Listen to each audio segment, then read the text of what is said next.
Hi guys, welcome back. It's Mrs. Bevington with another What You Need to Know, and we're doing The Lightning Thief. So, chapter 12 and 13. What we last saw was Medusa and Annabeth, Grover, and Percy kind of fighting it out.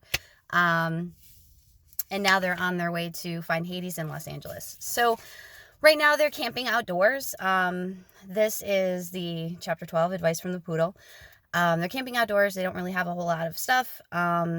While they're outside camping, Grover describes Pan, who's the god of the wild. Grover's really disappointed in how humans have been treating wildlife, basically. And the story he tells is that Pan disappears. And ever since then, no one has ever been able to find him or has come back from a search.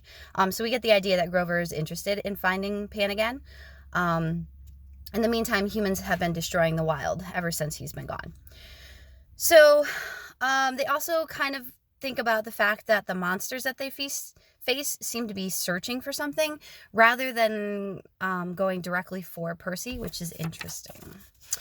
Percy has another dream in chapter 12, and this time it's of Hades trying to bargain with him for his mom's life. So he keeps telling Percy to give him the bolt, and then he'll get back his mother.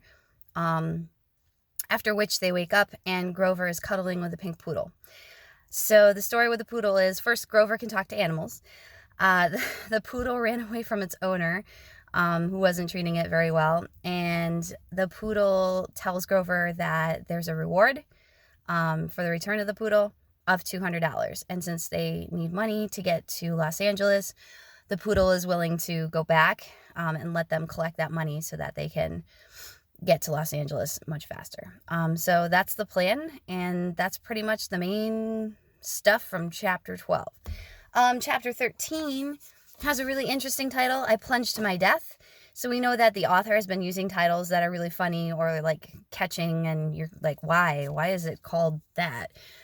So this is interesting because we're probably halfway through the book, but we haven't, the main character shouldn't be dying halfway through the book. So the title is really interesting. When this starts out, they're on the train. And unfortunately, Smelly Gabe, Percy's stepfather, has been talking to the press about Percy and offering a reward for his return. He's implying that Percy had something to do with the death of his mother, or the disappearance, I should say, of his mother. And Percy's mugshot is everywhere, newspapers, television. So Percy's pretty upset about this. On the train, Annabeth, we also get some insight into Annabeth's family life. So her mom is the goddess Athena, and her dad was just a normal guy. And after she was born, we learned that it's the job of the mortal human being to raise the child. But Annabeth's father wasn't really interested in that. Annabeth did have a stepmother, but she pretty much ignored her. The stepmother ignored Annabeth, and they didn't really look out for her very well. She was constantly being attacked by monsters because they were neglecting her. So she ends up running away, and she makes her way to Camp Half-Blood. So that's why she's kind of at camp year-round. It's really her only family has been at Camp Half-Blood. It's a very sad story. So they end up stopping in St. Louis, and Annabeth wants to visit the famous St. Louis Arch, which I would encourage you guys to go online and just check out a picture of. It probably will look familiar to some of you guys. You may have seen it in TV shows or online before. It's pretty famous. So they go up to the top in the elevator. There's a woman with a chihuahua there as well. And when it's time to go down the elevator, there isn't enough room, so Percy stays at the top of the arch. And the woman with the chihuahua transforms, of course, into a monster.